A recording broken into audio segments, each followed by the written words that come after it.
మనం కాంగ్రెస్ అభ్యర్థి ఖమ్మం, నల్గొండ, వరంగల్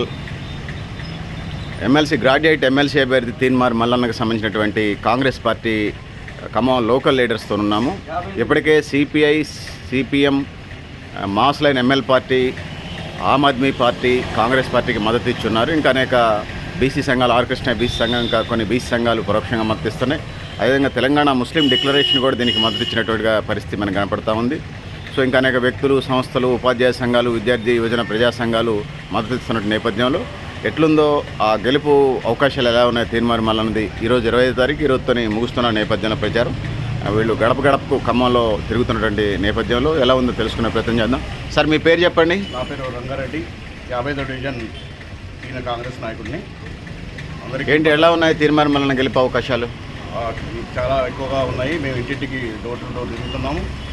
అందరి అభిప్రాయము అంటే డోర్ టు డోర్ అక్కర్లేదు కదా, దీనికి ఓన్లీ చదువుకున్న డిగ్రీ చదువుకున్న పట్టభద్రులకి ఓట్లు వాళ్ళకే ఉన్నాయి కదా. మేము మాకు మీ అమూల్యమైన ఓటు మాకు కంపల్సరిగా తీన్మార్ మల్లన్న గారికి ఏమని చెప్పేసి మేము అడుగుతున్నాము. ఎట్లుంది వాళ్ళు గ్రాడ్యుయేట్ చదువుకున్న వాళ్ళ వాయిస్ ఎట్లుంది? వేస్తూ ఉంటున్నారా, ఏమంటున్నారా, ఆలోచిస్తూ ఉంటున్నారా? వేస్తామని చెప్పారు. గతంలోనే తీన్మార్ మల్లన్న గారికి మేము వేసాము, పట్టభద్రులకు వేసాము అప్పుడు ఎలక్షన్లో. ఈసారి ఖచ్చితంగా మేము వేస్తామని చెప్పేసి వాళ్ళందరూ మాకు హామీ ఇవ్వడం జరిగింది.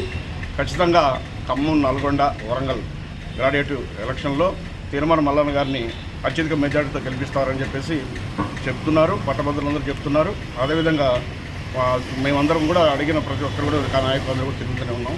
అందరూ ఖచ్చితంగా గెలిపిస్తామని చెప్పేసి అన్నారు.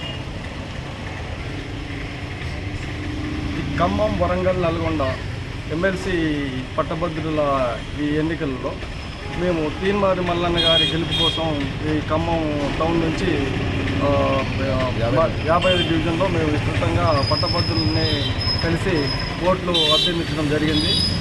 తర్వాత ఈ తీన్మార్ మల్లన్న గారికి ఓటేస్తామనే విషయంలో బాగా స్పందన వస్తుంది. తీన్మార్ మల్లన్న గారి గెలుపు మాత్రం తథ్యం. తీన్మార్ మల్లన్న గారు గతంలో వారు చేసిన ఈ పట్టభద్రుల కోసం, జాబ్ క్యాలెండర్ కోసం పోరాటం చేశారు. తర్వాత మామూలుగా ఎవరికైనా ఏ ఆపద వచ్చినా కానీ వాళ్ళని హక్కున చేర్చుకొని వాళ్ళ యొక్క సమస్యను తీర్చిన దాంట్లో ముందుండి వాళ్ళు కృషి చేయడం జరిగింది. ఇప్పుడున్న పరిస్థితుల్లో ఈ ఖమ్మం, వరంగల్, నల్గొండ ఎమ్మెల్సీ ఎన్నికల్లో తీన్మార్ మల్లన్న గారు అత్యధిక మెజార్టీతోటి గెలవబోతున్నారు. అది పక్కా విజయం సాధిస్తారని సెలవు తీసుకుంటారు.